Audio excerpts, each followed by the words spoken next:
Welcome to the Mom Room. It is the Mondayest Monday ever as I record this. I know you're listening on Thursday, but bear with me.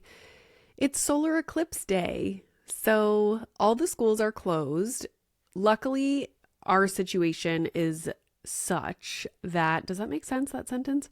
Milo's school goes until 12:30, so I'm going to pick him up at lunchtime.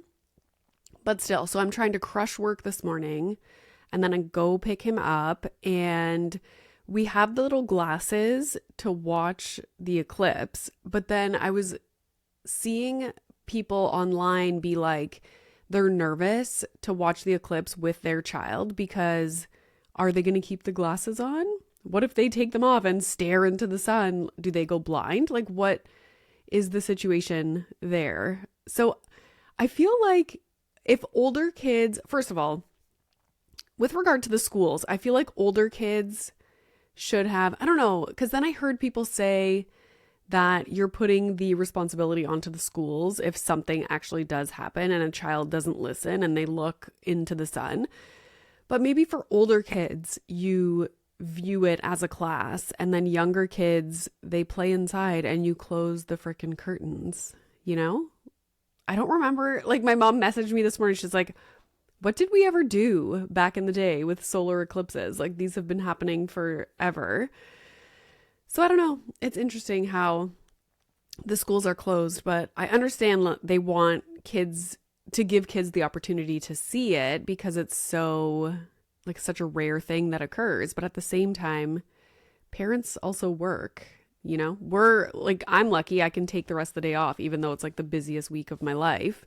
But some people, they found out just recently that the schools wouldn't be open today, you know? Good Lord. So anywho, hopefully the solar eclipse goes smoothly. We have our little glasses, but now I'm like, is he going to keep them on? I'm just going to tell him, like, this is very serious. You have to listen to mommy. I also don't know where the sun is. I think for us, it passes by at like 3:15 or something in the afternoon. And I don't know where the sun is in the sky at that time. Maybe it's going to be behind our house and we're not even going to be able to see it, you know? Or our neighborhood has a ton of trees. So I don't know, maybe we'll go out to there's a big field nearby. Do we go there to like watch it? I don't know. And then I'm like, do I bring Bubbles, or is Bubbles going to look into the sun and be blinded? And I keep thinking of that song, Blinded by the Light. Wrapped up like a... So anyways, that's today. Mother's Day is May 12th, and I wanted to do a unique kind of special episode for Mother's Day.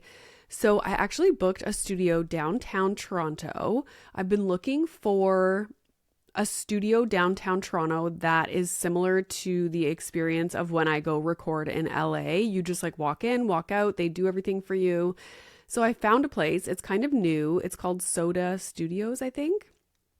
So I booked that, and my plan right now for the Mother's Day episode is to have somebody interview me. It's a guest that's been on the podcast a few times, and I was like, do you want to do a Mother's Day episode?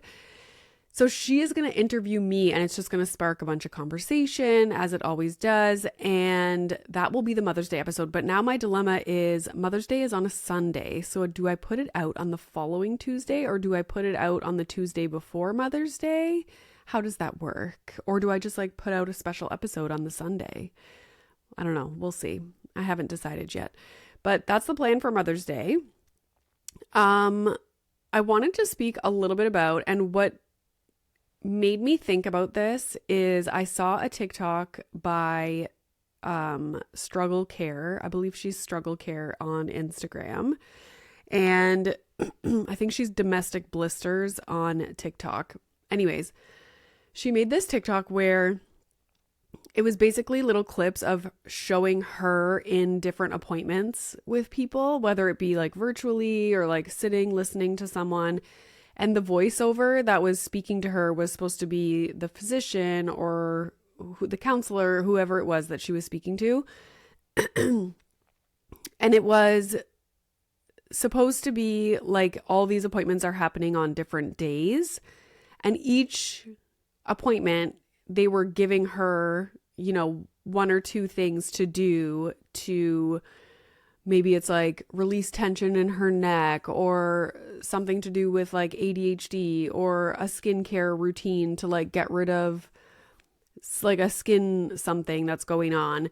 And I was like, oh my God, this is, and the point of the TikTok is like, all these things in and of themselves seem very minor and easy to manage and incorporate into your life. But when you see all of these things being done within one TikTok, you're like, oh my God, it is a lot.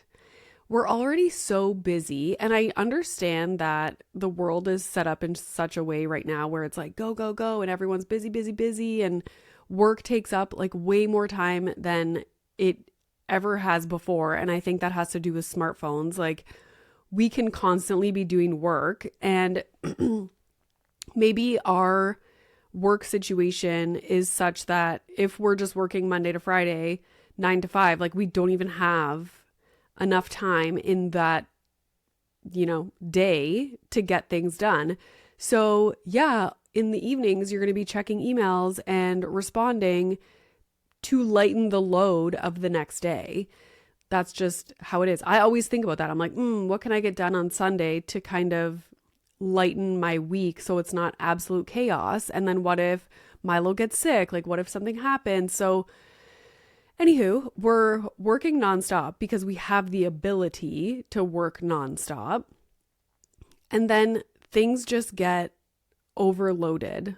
Like I want to try running and practice running and improve my cardio stuff. So it's like, okay, I should be running like a few times a week, keeping track of that. And then the hormone stuff, it's like boiling my ginger, doing my ginger water with everything in the morning, making sure I have coffee after I eat like a high protein breakfast. So now I'm planning out my high protein breakfast. And in and of itself, like all these things are not super time consuming, but it's more so like we always talk about the mental load. That is kind of where things start to get tricky because you're constantly like, if I don't make my ginger water the night before or my high protein yogurt bowl, I'm not having it. Like I'm not making that in the morning. I'm just not. Like when I wake up in the morning, that's the last thing I want to do. So then I just have coffee and then I'm like, ugh, like failed, like failure. But I try to remember like part of it is learning and taking in all the information and then just doing the best that you can. And that's kind of where I am right now. Like I'm not going to be perfect. Some months or cycles, I'm going to be really good. Some I'm not. And then, oh my God, don't even get me started on like skincare and things like that. I don't have the capacity to do those things. I have a very simple skincare routine and, every few days I'll steam my face when I feel like it and exfoliate and that stuff. But with regard to like a 10-step skincare routine, like no way, like not a chance. Then it's like flossing, and then it's like keeping up with appointments, your health. There is so much to do and to remember. Like for example, I have sore hips and I think it causes a sore lower back. And I know I sit too much during the day compared to before. That's just a given because I'm busy, I'm working. I wanted to get one of those treadmill things that are just the base of the treadmill so that you can walk while you're doing work. But a lot of my work requires me to either be recording, editing recordings, or editing videos. And so if you're walking, it's really hard to do that because you have to have like very fine like motor skills to be able to edit properly and press the buttons and select only the pieces that you want to take out. So I don't know if that's worthwhile, but the getting 10,000 steps in, I've been monitoring my steps and it's so pathetic. But I'm like, who has the time? And my sister-in-law, Caroline, was like, just park further away. Like when you go somewhere, park further away all the time. And that helps you get steps in. I'm like, I don't leave the house. So now for me to get steps in, that's like an added thing now. I have to take 45 minutes out of my day to go for a walk. And even then, that's like maybe 3,000, 4,000 steps. Like it's nowhere near 10,000 steps. So now do I have to do multiple walks in a day? Like everything just becomes so overwhelming. But back to my hips and my lower back being sore. I should be doing the yoga tune-up balls. And that's another thing. I haven't been to yoga in forever. Like, oh, it's so frustrating. Anyways, I should be doing certain stretches and the yoga tune-up balls. They're almost like tennis balls, but bigger. They're a little bit soft. They're not like rock hard. And you put them into certain muscles and you'll like sit on them, like roll around. And it's really to break up the fascia in your like pelvic floor, your glutes, to kind of release tension in your hips and your lower back. So I have that ball. Ask me if I do that regularly to help myself. No, I don't. Just like all of these things. And then I get frustrated with myself for not keeping up with everything. But it's like, how in God's name am I supposed to keep up with all this stuff? Plus do all the work that I want to get done, plus like hang out with friends, plus hang out with my husband. I never make dinner. That's something I would like to do. Make dinner, go to yoga, get my 10,000 steps in. And this is not even including like cleaning the house, tidying up dishes in the sink, what was I just going to say? Like vacuuming, doing laundry. Oh my God. Like, I also want to read more in the day, but like something has to give. Like you can't do all the things all the time. So, I'm getting so frustrated because I was on such a good track with all the hormone things, but then it just got too overwhelming and I'm like, I can't keep up. Like I miss a few days of ginger water and then I went out of town, visited my friends, and it's just too much. If I'm at home working from home and there's no deviation in my schedule, it's much easier to stay on top of things. But as soon as like this week, for example, I'm out of the house for the majority of the week. I have like events, I have work things that I have to go into town for. So this week is just going to be all kinds of messed up. Like drinking my chia lemon water to have a good poop the next day. Like haven't been doing that. I should do that today actually. But all these things, back to my original point, her TikTok made me realize how overloaded I am, like trying to do so many things.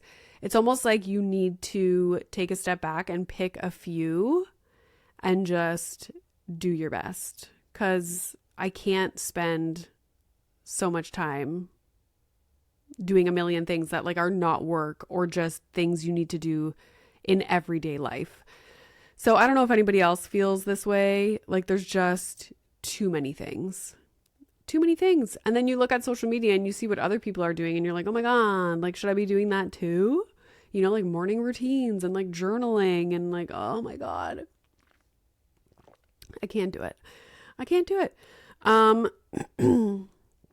So that was one thing I wanted to bring up. Have you guys seen, I'm sure you have, oh my God, parents do not like when you talk about their smartphone usage in front of their kids. Okay? People were angry. I thought that video that I posted, the initial one of the podcast clip, where I was like, I'm going to smack the phones out of people's hands. First of all, a lot of people were very offended by that. And they kept commenting like, you said you were going to smack the phone out of our hands. I was like, guys, I'm not coming to your child's practice. First of all, I don't have time. And I'm not going to actually smack the phones out of your hands. This was me just like being exaggerating and having fun and giggling to myself, but also being extremely like passionate about this topic. I'm not coming to your child's practice to smack the phone out of your hands. I promise. But people get so triggered. I was not expecting that response. Oh my God. I thought people, first of all, I understand some people don't like my delivery of messages. These are probably people who have not followed me for a while. They don't listen to the podcast. They don't understand my personality. Like, I exaggerate and I'm going to get heated and say things that are kind of funny. Don't take it seriously. Like, take the message seriously. But like, I'm not actually going to smack the phone out of your hands. Okay. People were so defensive right away instead of being like, and I got a lot of messages, so many DMs from people. I might actually make a post about the DMs that people sent. So many people being like, thank you so much for putting this message out there, because either they are on their phones too much at their children's things and they wanted to now start to pay attention to that and try and do better. Or they're like, I go to my kids' practice, or, you know, even just waiting in the waiting room at like a dentist's office. Every single parent is just glued to their phone and their child is just sitting there. And I was like, I 100% relate to that. I remember waiting for a dentist appointment for Milo, and there was another mom in the waiting room with a kid about Milo's age and then an older kid that was probably like 12, 13. The mom and the 12, 13-year-old glued to their phones and the little kid just sitting there by themselves. And I didn't even take my phone out because I was like, that's rude. Like, Milo's going to be sitting here by himself. Like, I don't know. We need to be more aware of it. But I was very happy that a lot of people were like, you know what, like, this is going to make me think about it moving forward. And I'm not, so many people are like, I have 3 kids and I can't be at every practice and blah, blah, blah. If you're not at the practice, that's one thing. I'm talking about when you're on the sidelines there to watch. And I'm also talking about young children. I'm not necessarily talking about the 14-year-old that's playing a soccer practice, you know, but even then, I would be inclined to watch. I don't know. Milo's only 5, so I can't speak to that experience yet. But I would imagine if I'm sitting on the sidelines, I would watch. Otherwise, just remove yourself, go sit in the car and do it, you know, because then they're not expecting you to have seen what went on at the practice. You know, afterwards, if they're like, oh my God, did you see when so-and-so passed it to me? And you're like, oh no, like I was on my phone. And also, it's one thing to do a few things on your phone. Like, sometimes I have to check to see if my husband messaged me because he'll be at home on call, or he'll be like, can you pick this up on your way home? Like, I will tap my phone every once in a while to see if my husband messaged me. But that's completely different than staring at your phone and scrolling Instagram. Like, some people are like, oh my God, that's the only 30 minutes I have to order groceries. And it's like, okay, if that's your situation, and it's like anything else, right? It's like, what is your family's situation? And you're going to do what's best for your family. Obviously, what's best for your family in that situation is ordering groceries so that they have food to eat and not necessarily paying attention to the swimming practice. But again, that doesn't change the fact that your child is probably still looking at you to see if you're seeing what they're doing, or they're proud that they did something. Or even, you know, sometimes Milo goes underwater and he gets a little bit like scared and he looks right to us on the sidelines. And I'm like, oh, like, you okay? Like, you doing okay?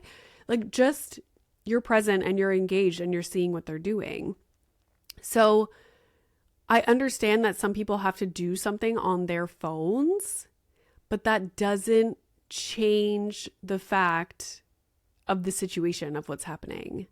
That's why I gave the advice of like explaining to your child beforehand that you're going to be on your phone so that they're aware of what's going on, instead of just being like, oh, like mom's not paying attention, you know? But yeah, parents and smartphones. And honestly, I talk lately because I'm in this like smartphone zone right now, talked a lot about, delaying kids having a smartphone, and there's like this safe smartphone for kids that I think is only available in the US. It's called Gabb, Gabb. It looks just like an Apple phone, but it's a safe smartphone for kids, which is an amazing option. But want to start reading The Anxious Generation. I've been listening to Jonathan Haidt on podcasts, but also like I'm turning my focus towards how smartphones are even being used just within the family unit, including parents. Is your child just seeing you on your phone all the time? Or do you take breaks? Like, we are working on this currently because now that Milo is older, I'm very aware that he is very aware of when our phones are out and when we're on our phones. So trying to be better at that. And there's certain situations like waiting in the dentist's office, like at his swimming practice, where I would never just like scroll on my phone. But because I'm more aware of smartphone usage, I'm starting to pick up on what seems to be the norm when I'm in those situations, like the dentist's office, swimming practice. And parents are literally on their phones. Not all parents, but a lot of them. And I've been sitting right next to some who are literally scrolling Instagram, and their child is swimming and keeps looking to them, and it's heartbreaking. It's really sad. So it's just being more aware, and people get so upset when you talk about their smartphone use, which is what I'm realizing. So obviously I will make more content about this because clearly it's needed. And you don't have to like my delivery of messages, and maybe I'm not the person that you want to follow for things, and that's totally fine. So just unfollow me. Like, that's okay if you don't like me saying that I'm going to smack the phone out of your hands and you can't like take a little bit of comedy / exaggeration. That's fine. Just unfollow me.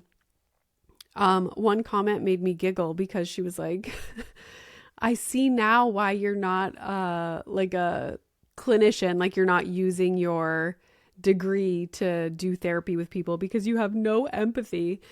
And I was like, this is actually funny because first of all, I don't have the credentials to conduct therapy with people. I am an academic psychologist. I'm not a clinician. So that was funny to me. Like, I did all the research on psychotherapy. I'm like the background person writing the papers and doing that stuff. But it's funny because I did a lot of things during my PhD that required me to give like structured interviews with patients that were in the hospital. Let's just say that. And a few times people had really traumatic like histories and backgrounds. And one time a lady had an actual panic attack. I had to call like a team to come up. Like, it was really, like, it affected me so badly. I remember going home and my supervisor would call me and I'm like crying in the bathtub. So it's kind of like a blessing in disguise that I'm not a clinician, because I don't think I'm the kind of person that sees a homeless person or someone who's struggling with drug abuse like on the street, and it affects my entire day. And I think about it nonstop, and I'm just, like really affected by it. So that comment made me giggle because I was thinking back to the time when the lady had the panic attack and I was so upset. I was like at home in the bathtub crying, and my supervisor called me and he's like, I heard you had a hard time today. And I was like, so, I'm not a clinician. I couldn't be if I wanted to because I don't have the credentials for it. So anywho, a couple things that are funny that Milo started doing. I don't know if this is like once your child is 5.5, they start doing this to you. Let me know if this is your experience as well. He started mocking me, which is kind of hilarious, but at the same time, you want to be like, ooh. So any little thing, I'll be like, okay, Milo, it's time to eat your breakfast. And he's like, okay, Milo, time to eat your breakfast. And I'm like, oh my God, you little shit. Like, okay, Milo, get your PJs on. Okay, Milo, get your PJs on. I'm like, what do you even say to this? Like, don't repeat what I'm saying, you know? And I just ignore it as of right now because I've never experienced this before. He's never done it. And all of a sudden he just started doing it. And I'm assuming it's because kids at school are doing it to him, maybe. Like maybe they do it to each other. And so now he does it to us. And it makes me laugh. When it's just a normal situation, it's like, oh, you little. But then when it's a situation where things are more like escalated or he's actually like doing something that is not okay and I'm, talking to him and he does it, I'm just like, how do I react to this? Or do you just not react? So that's my new thing is like, he's mocking me, which is like, I'm like, my 5.5-year-old is bullying me basically, or like making fun of me. And I don't know how to, handle that. So right now I'm just like not doing anything but kind of giggling inside every time he does it. Also one thing that maybe you will relate to, and I'll give the example of a skipping rope. So in Milo's Easter basket, he had a skipping rope, but it's one of the ones that has the little, it's almost like, what's that noodle called? A penne noodle that is like a tube with a hole in the middle.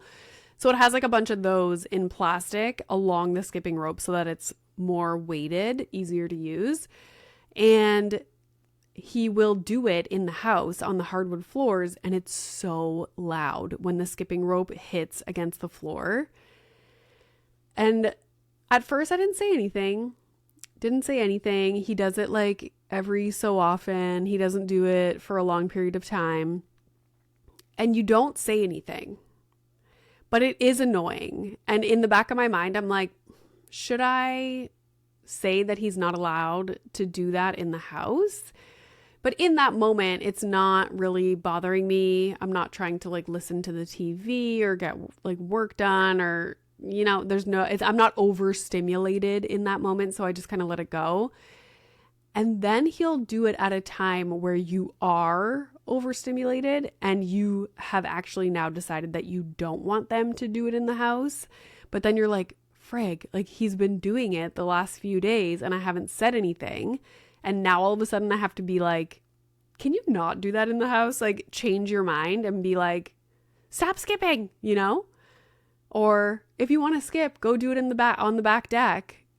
But then he's going to be like, I've been doing it the last few days. And so I just wanted to acknowledge these moments where you let something go. Also because in your mind, you're like, oh, he's just excited about the skipping rope and soon it's going to be something that he does outside. So I'm just not going to say anything. But then they keep doing it. And you're like, okay, I should have addressed this like the first time it came up. I hate those situations. Or like, anything. The other day, he was stacking up all these red Solo cups that we bought because he loves doing trick shots. And it was something so loud. He was like hitting it with his little baseball bat that he got. It's like a little foam baseball bat. And it was so loud. And I was like, hey, is he just going to do it a couple times? Like, I don't mind if it's just like a couple times. So I don't say anything, but then he keeps doing it. And then every single time it happens, like my cortisol level is like rising and rising and rising. And I'm like, okay, now I have to say something, but he's going to be like, I've been doing it for the last 10 minutes. And I'm like, yeah, I know. But now my cortisol is at a level that I must address this situation. So stop, It's kind of like Bubbles with barking. It'll like go, go, go, go. You can handle it. And then all of a sudden you're like, shut up. Go in your house. Oh, cortisol, overstimulation. It's a real treat. Anyways, I wanted to get those things off my chest because those are just some fun little things that I'm dealing with lately. Also, just one quick note. When I went for dinner at my friend's house, they're two adults, my age, married, live in a house, no kids. I was working from home and they went to work that day. And then we were all home at like 5:30, and they're making dinner in the kitchen. And I'm standing there like talking with them. And I just realized like, oh my God, they're just like having an adult conversation after work. Like, oh, so how was work today? Like, just so calm. The whole house was quiet. And they're just like focused on making dinner, which was delicious. Like the most amazing green beans with garlic and Parmesan and steak and shrimp. And it was like little baby potatoes that they made on the barbecue. I was like, this is incredible. And just like an adult conversation in silence. We actually ate at the table. Like she set the table and we ate at the table. I was like, this is amazing. So if you guys have any friends that don't have kids, like highly recommend going over for dinner every once in a while. It was just like a totally different experience. I was like, I had a glass of wine. No, I had champagne in the hot tub after. I was like, what is my life right now? So that was exciting. And I will be visiting more often from now on, except their dogs traumatized me. So they're going to have to train their dogs or like get them out of the house when I'm there. They did traumatize me. So anywho, that is today's episode. Thank you guys so much for listening. Please rate, review, subscribe, do all the things, send it to your friend, and looking forward to more episodes. And yeah, that is all. So long. And I hope I hope your children sleep tonight, but I also hope that you sleep tonight because, sometimes when we start to get older, our sleep is negatively affected. So I hope everybody sleeps tonight. Okay, bye guys.